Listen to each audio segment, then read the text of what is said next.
Hey guys, I got this book I've been reading, and it's probably the best Bacon Shakespeare book of all time, um, for a number of reasons. Mainly because it's literally a comparison between all their similarities. And it's over 400 pages worth, and we're just going to go over some of them here. Example, you could see the only thing is sometimes the font is a little light because it's a direct reprint or photocopy of the original. This is the only edition I found though. I can't find it on as an ebook. I can't find it as a hardback or anything. So this is the only edition. So we have to like deal with this stuff. Anyway, crocodiles shedding tears. Example 20. In the second part of Henry V, it says, "As the mournful crocodile with sorrow snares relenting passengers," which with sorrow snares relenting passengers. And then Bacon's essay says, "It is the wisdom of crocodiles that shed tears when they would devour." So it's the mournful crocodile, the shedding of the tears to trick humans to eating them or animals or whatever. This one is literally verbatim. In The Gentleman of Verona, Two Gentlemen of Verona, it says, "Love will creep in service where it cannot go." And a letter to King James, Bacon said, "Love must creep in service where it cannot go." Okay. All right. Bacon says, "Great spirits and great business do keep out of this weak passion," regarding love. And in Measure for Measure says, "Believe not that the dribbling dart of love can pierce a complete bosom."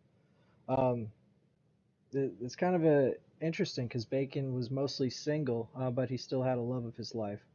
Um, in Troilus and Chrysula, it says, "To be wise in love exceeds man's might that dwells with the gods above."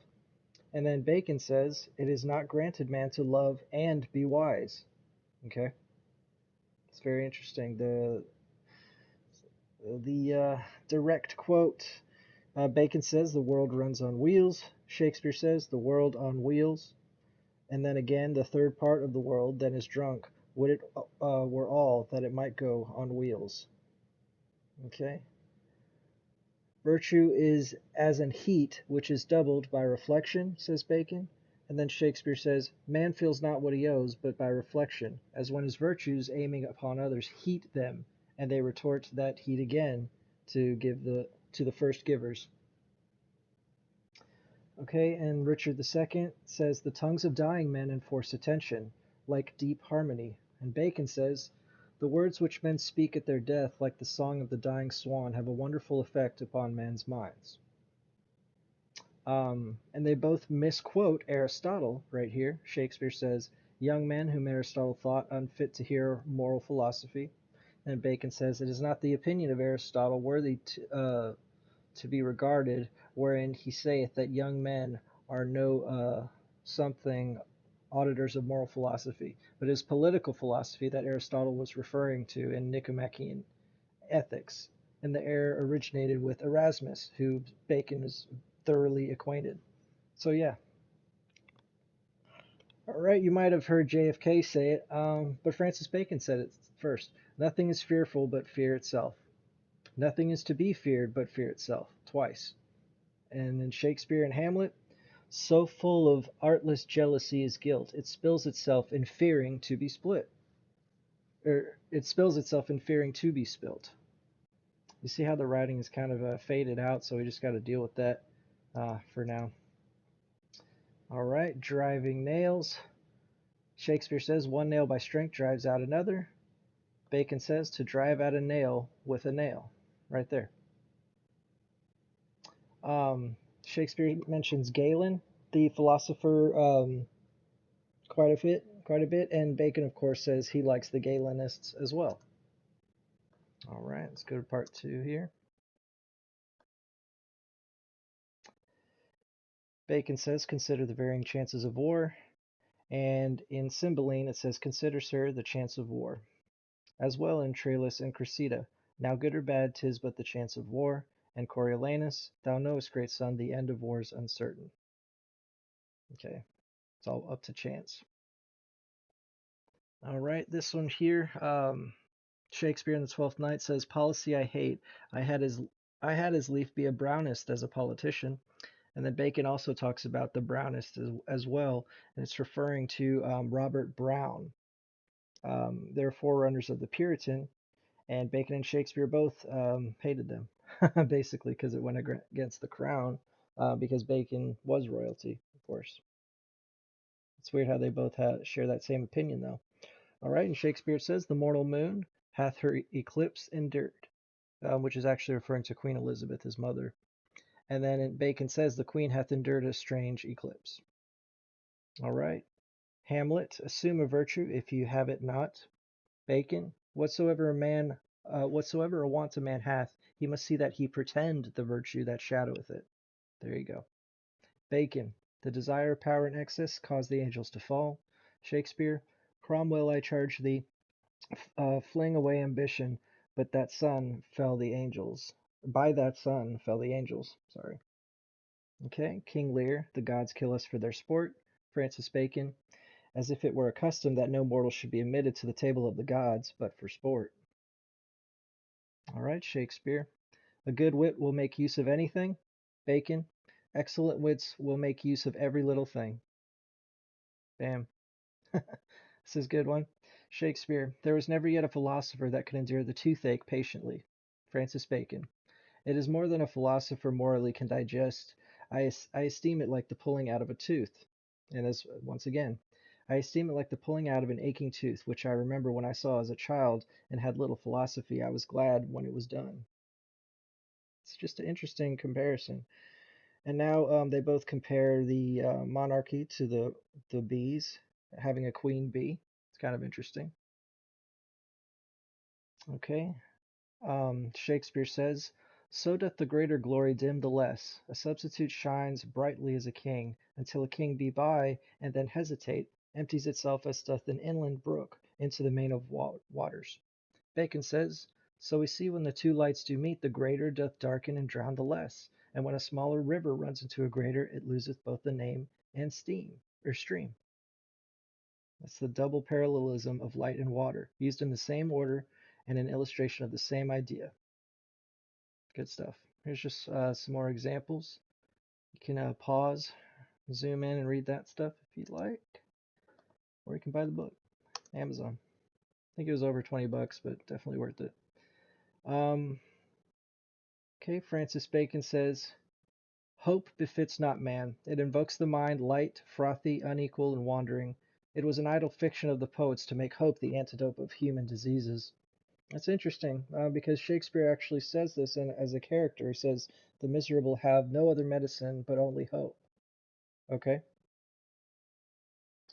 Um, and let's go into this concept a little bit. Francis Bacon condemned the sentiment of hope. He sought for himself and for mankind absolute veracity and freedom from every kind of delusion, similar to Nietzsche's hatred of pity, because it doesn't teach you to, stand up for yourself. If you're just going to be asking for handouts your whole life, basically. But here, let's elaborate. Bacon says, "In hope there seems to be no use, because if the event be equal to the hope, then the flower of it having been by that hope already gathered, you find it stale and almost distasteful. And if the good be beyond the hope, then no doubt there is a sense of gain. But had it not been better to gain the whole hope by hoping not at all, than the difference by hoping too little?" Do you kind of see what he means? "And moreover, the mind suffers indignity when we endure evil only by self-deception and looking another way, and not by fortitude and judgment." That's what that's what our society does today. We just want to pretend evil doesn't exist, so we try and ban evil instead of actually facing it and being prepared for it instead. Okay, just saying. More comparisons. Shakespeare, "The skies are painted with unnumbered sparks. They are all fire." Bacon, "The stars are true fires." Okay. Shakespeare, "The gates of mercy shall be all shut up." Bacon, "We wished him not to shut the gate of your majesty's mercy." You can read that one as well. Here's a good one. Bacon says, "Fear is a mark of ignoble minds." And Shakespeare says, "True nobility is exempt from fear." It's quite interesting, especially if you have faith in God. Bacon says, "Greater winds are observed to blow about the time of the conjunction of the planets." And Shakespeare says, When the planets in evil mixture to disorder wander, what plagues and what portents, what mutiny, what raging of the sea, shaking of earth, and commotion of the winds. So once again, the conjunction of the planets is affecting the winds, according to them. Okay, Shakespeare says, most potent, grave, and reverend signors. Bacon says, I speak not to simple men, but to prudent, grave, and wise peers. That was okay. I've had better. Like this one, Othello, a life's but a span. Bacon, the life of man less than a span. Right. Shakespeare, the empty vessel makes the greatest sound. Bacon, like empty casks, they sound loud when a man knocks upon their outside, and empty coffers give but an ill sound. Cool. Okay, Hamlet asks, how long will a man uh, air the earth before he rots? When you're dead, you know. And Bacon also brings up that idea. It's strange and well to be noted how long dead bodies have continued uncorrupt in their former dimensions, as appeareth in the mummies of Egypt, having lasted as is conceived, some of them 3,000 years. So they're both interested in that concept. Okay. Romeo and Juliet says, it is so very, very late that we may call it early. Bacon says, it is not now late, but early. It's very interesting. All right. And this one, Endymion. Shakespeare says the moon sleeps with Endymion. Bacon also knows that the moon of her own accord came to Endymion as he slept. Shakespeare says, so we grew together like to a double cherry. Bacon says there's a cherry tree that hath double blossoms. All right. And this one, a beautiful face, says Bacon, is a silent commendation. Shakespeare says the beauty that is born here in the face commends itself to others' eyes. Okay. Now, as I said, this book's over 400 pages, so we have, but there, as far as the actual parallels, there's over 885. Wow, there's 885 of those examples, y'all, and I just did a few of them. So if you really want to, have the quote unquote smoking gun, this is it. This is the one to get at all your friends, non-skeptical. It doesn't have anything to do with codes and cryptograms and ciphers. It's just literally quote by quote examples. All right, so if that doesn't raise a few eyebrows, then you're watching the wrong channel. Later.